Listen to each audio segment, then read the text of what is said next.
Estamos iniciando mais um programa Opinião Pernambuco para fazer um balanço da Covid-19 em Pernambuco, no Brasil e, se possível, no mundo. No dia 20 de julho, nós fizemos um programa semelhante e, na ocasião, Pernambuco já tinha contabilizado 6.000 mortes. Hoje, já passa de 7.500. O Brasil estava em torno de 80.000 e agora já passa de 120.000. O número de infectados já passa de 3.800.000 pessoas, ou seja, quase 4 milhões de pessoas.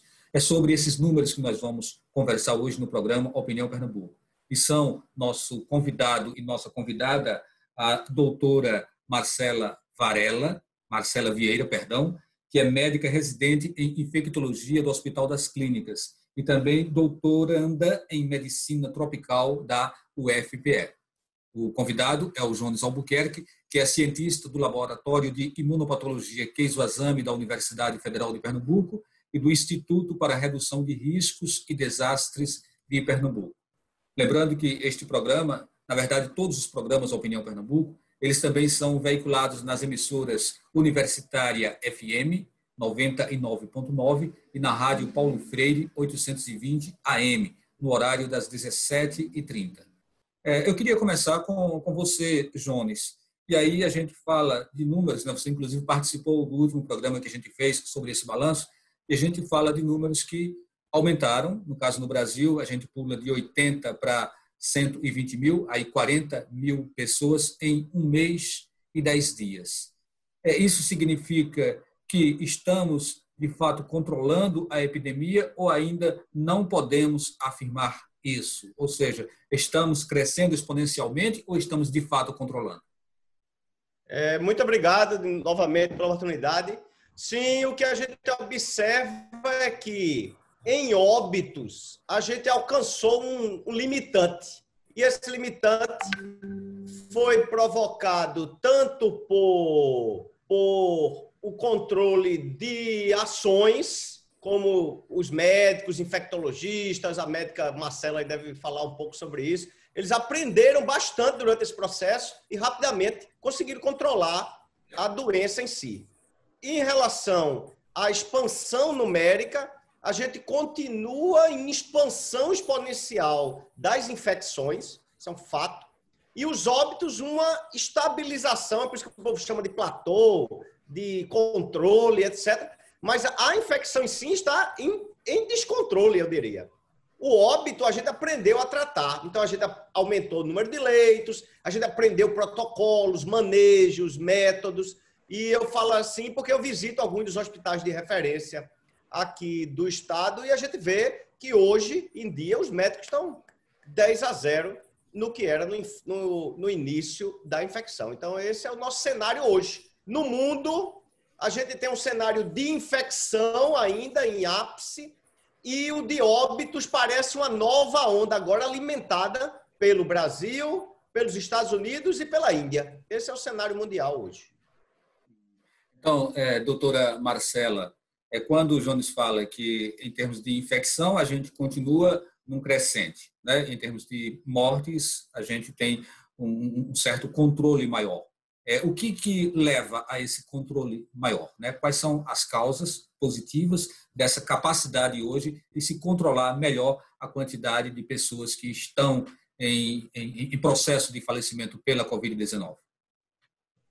Boa tarde, gostaria de agradecer pelo convite também, né, uma oportunidade incrível de dialogar sobre essa temática tão importante, né, e em relação a esse manejo clínico, né, de fato, a gente teve uma certa sorte, digamos assim, entre muitas aspas, né, mas o fato de termos esse atraso na chegada da Covid-19 aqui no Brasil, né, fez com que as pesquisas tivessem avançado um pouco mais no mundo e hoje, por exemplo, a gente possa utilizar algumas ferramentas, né, tanto de avaliação de predição de mortalidade, né, valores como, por exemplo, de dedímero, de outras questões que nos fazem pensar numa mortalidade, numa morbidade maior desses pacientes, assim como o manejo, né? Então, o uso do corticoide, que inicialmente era contraindicado, mas ao longo desses meses se percebeu que, de fato, há uma boa resposta, assim como a anticoagulação profilática ou plena, né? Então, houve, de fato,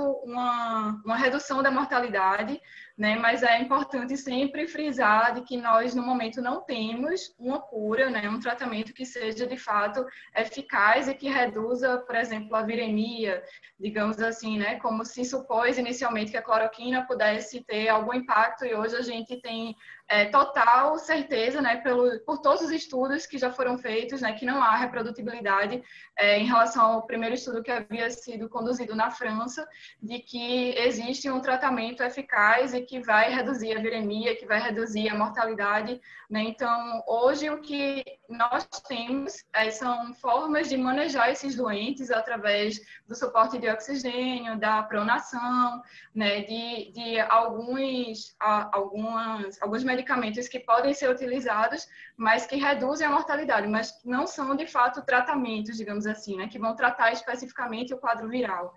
Mas, de fato, ao longo desse período a gente aprendeu bastante, como o Jones bem falou, né, todas as equipes, não só os médicos, mas a equipe multidisciplinar como um todo, de fato, sabe conduzir com muito mais tranquilidade, né, esses pacientes, né, inclusive reduzindo o número de intubações, que inicialmente era muito maior, né, a gente acabava tendo que intubar os pacientes precocemente, porque no mundo inteiro era isso que estava sendo preconizado, e hoje a gente tem tentado vários artifícios, né, inclusive a máscara não reinalante e outras formas de lidar com esses pacientes que estão evoluindo com diminuição da saturação de oxigênio, né, então tendo uma maior dificuldade de respirar, e a gente evita a intubação precoce, né? Então, enfim, foram várias ferramentas que hoje a gente tem utilizado e que, de fato, reduzem a mortalidade.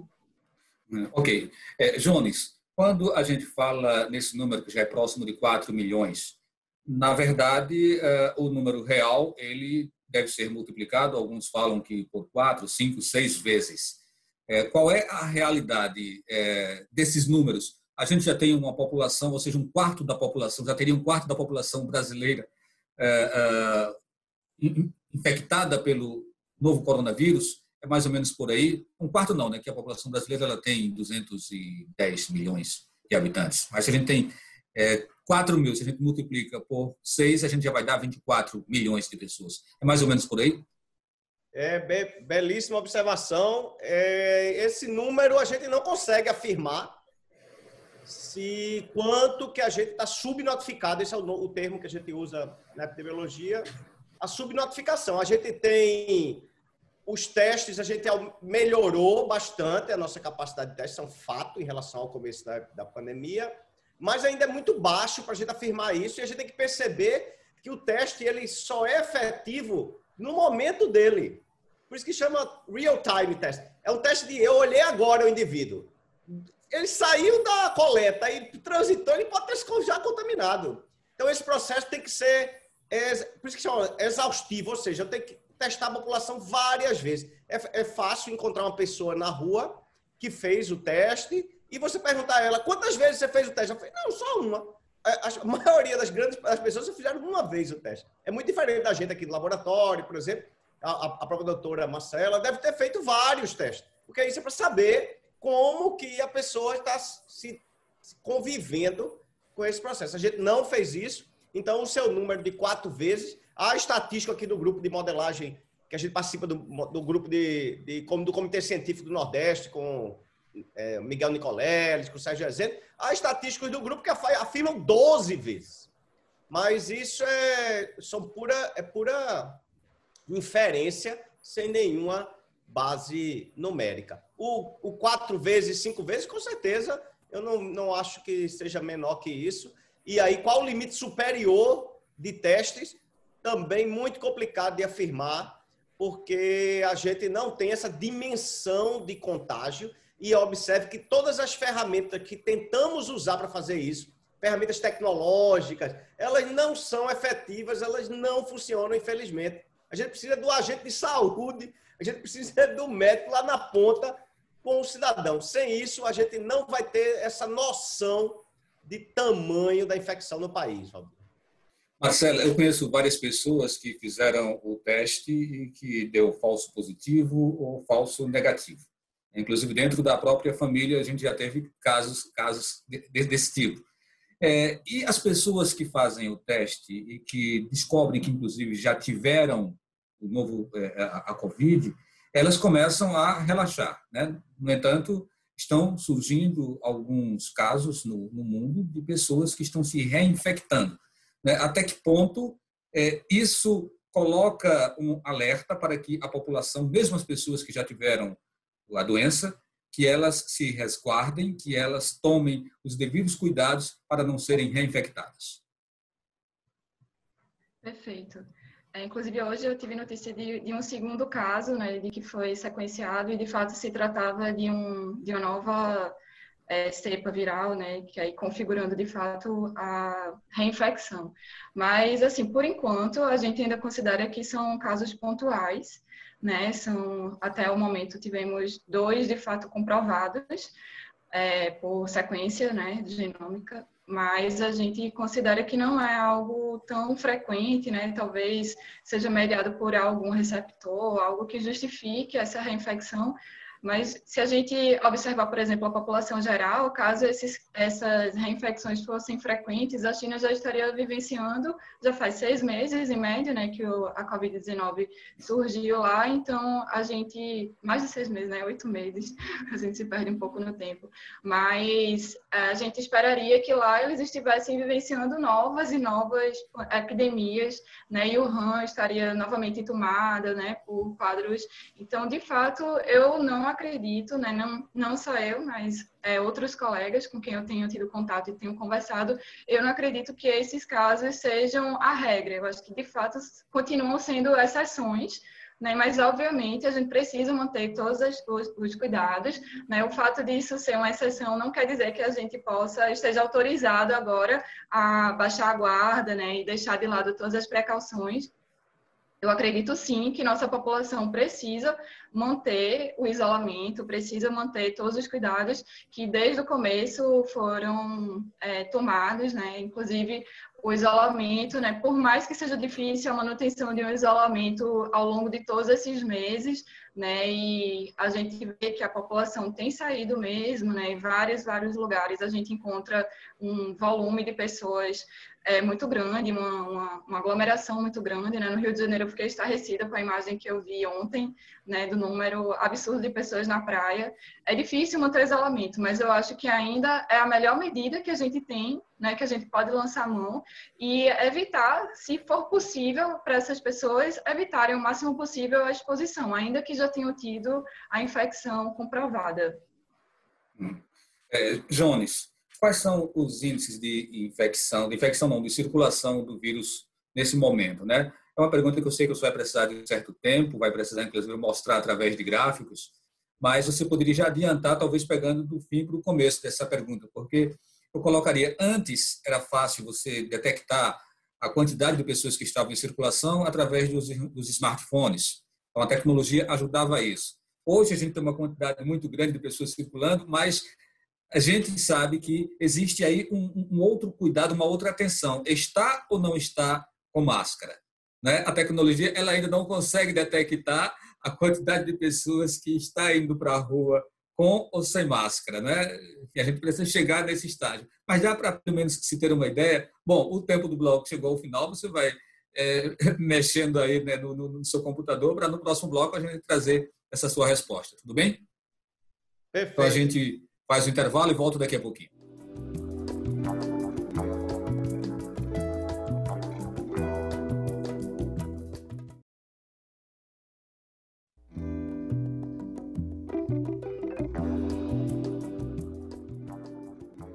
Estamos de volta com o programa Opinião Pernambuco, fazendo um panorama da Covid-19 em Pernambuco, no Brasil e no mundo. Lembrando que os programas eles também são exibidos nas rádios Universitária FM e na Rádio Paulo Freire. Nossa convidada é Marcela Vieira, que é doutoranda em Medicina Tropical da UFPE e médica residente em infectologia do HC, Hospital das Clínicas. O convidado é o Jones Albuquerque, que é infectologista e cientista do Laboratório de Imunopatologia Keizo Azami da Universidade Federal de Pernambuco e do Instituto para a Redução de Riscos e Desastres de Pernambuco. Eu falei infectologista, Jones. Houve um momento em que você falava infectologista de dados, né? Depois você explica, né, qual é realmente a nomenclatura mais correta. Oi. Epidemiologista. Pronto, é epidemiologista de dados, então fica feita aí a correção. E no bloco anterior, eu enrolei assim um pouquinho ali no final para poder encerrar o bloco, né? Para não deixar uma pergunta iniciada sem a resposta completa.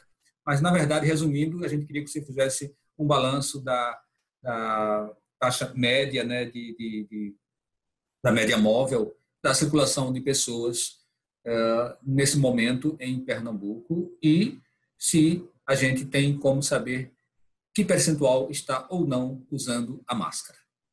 Essa observação, tecnologicamente, a gente não consegue detectar nem o distanciamento social, a gente não consegue, ela é muito... as nossas margens de erro ainda são muito altas, e do ponto de vista de uso de máscara e de infecção, o que a gente tem observado, por exemplo, a região metropolitana do Recife, esse gráfico em azul aqui, ó, e esse vermelhinho aqui é a curva, a gente está com uma média aqui dos últimos 7 dias, ou seja, vocês sempre olham os últimos 7 dias do que está acontecendo. Observe que a gente está numa estabilização, uma tendência de queda, sim, aqui no final, mas se eu vou pegar o cenário completo, eu tenho uma estabilização do número de casos. O que isso sugere? Sugere que a gente topou na quantidade de testes. Estou vendo a professora Marcela ali, a doutora Marcela ali balançando. Sugere isso, Maldinho. Não é que a gente estabilizou, é que a gente topou. A gente alcançou 1.000 testes dia e parou. Não tem, se a gente fizesse 50 mil testes, provavelmente a gente teria 30 mil infectados dia. E assim o Brasil também é assim. Isso ocorre, o interior, esse sentimento que a gente tem aqui é um bom sentimento, mas lembre-se, é limitado. O interior começa uma queda da infecção pela quantidade de testes limitado, mas sugere que vai ficar assim também. Igual é a região metropolitana. Em Pernambuco, que é mais abrangente e a média móvel tem mais significância, observe que se a gente for fazer uma linearização do dado aqui, ele está até crescendo, ó, a infecção. Mas a gente não consegue afirmar para onde está indo, porque Covid é isso aqui, ó. Covid é essa instabilização de dados. Nos óbitos, o fato, que é como Marcelo reportou aí bem, assim, realmente uma tendência de queda, e a gente está ficando aqui, ó, em 3 dezenas de óbitos dia. Então, será que a gente vai conviver com isso? Será que é Marcela que vai continuar salvando a gente por 30 óbitos dia? Essas são as falhas. Eita, a gente testou tudo e deu errado. Eles vão a óbito. Mas se a gente computar quantos estão chegando por dia nas unidades de UTI, a gente consegue ver aqui, ó. A gente está falando aqui, ó, de 72%, 73% da ocupação dos leitos de Covid. Então, é isso com ampliação para 2.000 e tantos leitos. Então, a gente está falando aí 1.400, 1.500 pessoas dia necessitando de cuidados como o de Marcela. Aí, quando eles testam tudo que não dá certo, morrem 3 dezenas. É assim que está Covid em Pernambuco e não é diferente do país. Os médicos eles se conversam, os protocolos são compartilhados. Então, ninguém faz aqui uma loucura. Obviamente que Marcela troca ideia com o pessoal do Albert Einstein, com o pessoal do Hospital das Clínicas de São Paulo. Claro, e é isso que está segurando a nossa tendência. Para onde a gente está indo? Interrogação.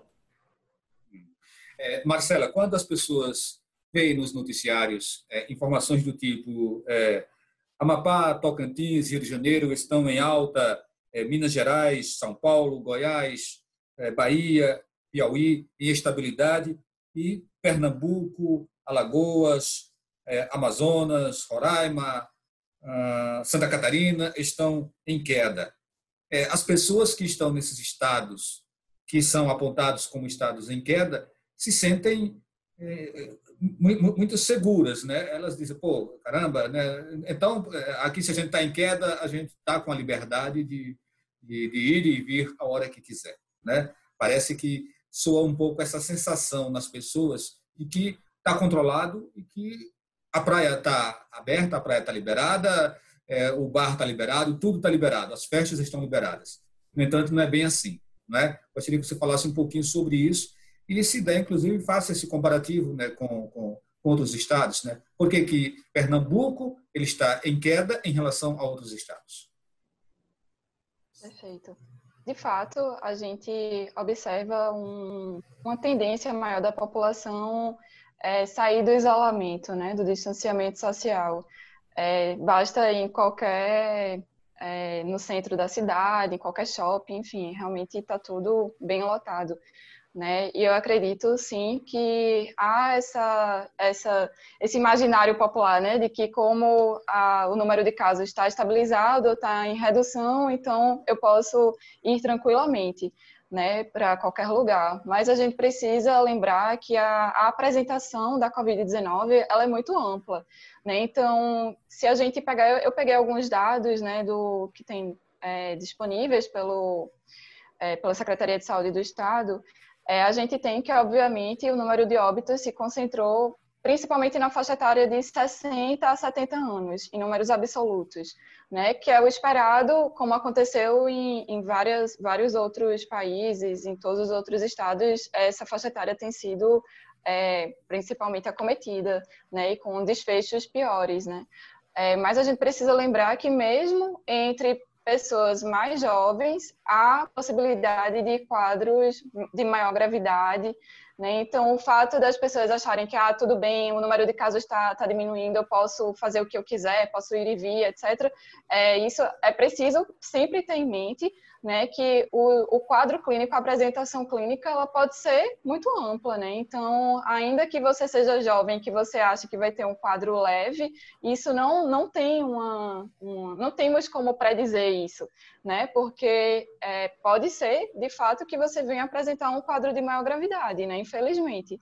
E nesse momento, como eu já disse anteriormente, a gente tem formas de manejar, mas a gente ainda não identificou, não existe um medicamento que de fato a gente possa utilizar e que vai minimizar o quadro ou que vai gerar uma cura, assim, né? Então, se a gente comparar com outros estados, eu atribuo essa estabilização dos casos ao fato de Pernambuco ter iniciado o lockdown mais precocemente e de ter sido mais rigoroso nesse lockdown, né, nesse distanciamento.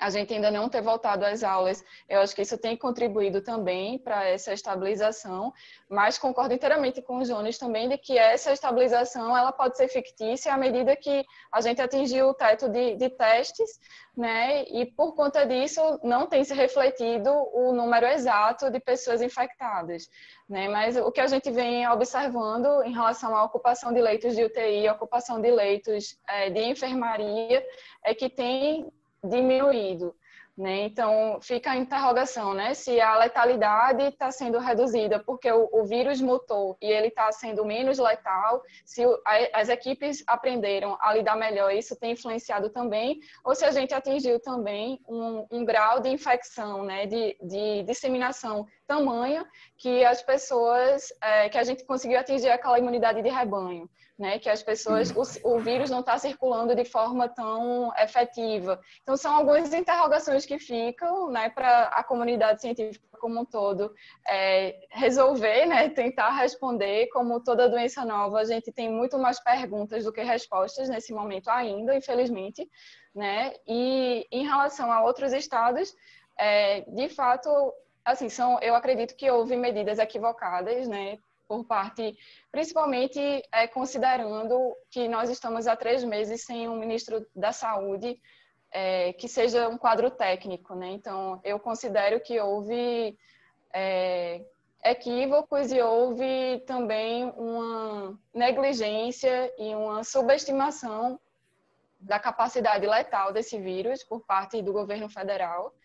E inúmeros estados têm amargado, né? Infelizmente, estão tendo que lidar com um número ainda crescente de casos, né? O que eleva essa taxa de letalidade do Brasil a esse valor, né? Esse percentual, que 3,1% pode ser, em números percentuais, uma baixa letalidade, mas se a gente considera em números absolutos, dada a grande disseminação desse vírus, então são 120 mil famílias que perderam seus entes queridos, e isso é terrível, né? Isso é sem precedentes na história do nosso país. Ok, a gente já está chegando ao final do programa Mas aí temos ainda uma pergunta para Jones. Jones, eu queria que você falasse um pouco sobre os protocolos setoriais, né, do governo de Pernambuco. A gente tem a questão aí das aulas, né, do retorno às aulas, que foi inclusive colocado agora pela Marcela, mas tem também a liberação do comércio de praia a partir do dia 31 de agosto, no caso hoje, né? Então, quem assistir o programa depois sabe que a gente está se referindo a essa data. Mas também já vem a liberação dos museus, né? Nos museus talvez seja uma coisa mais controlável, mas na praia, como é que você vê essa circulação das pessoas ali, que elas tiram a máscara para irem para a água e lá tem os grupos dentro da água, né, e retornam? Enfim, qual é a tua avaliação sobre isso? É bem observado, Valdir. O que a gente percebe é que o ambiente litorâneo em si, com muito vento, com certeza tem menos suscetibilidade à transmissão. Isso é um fato.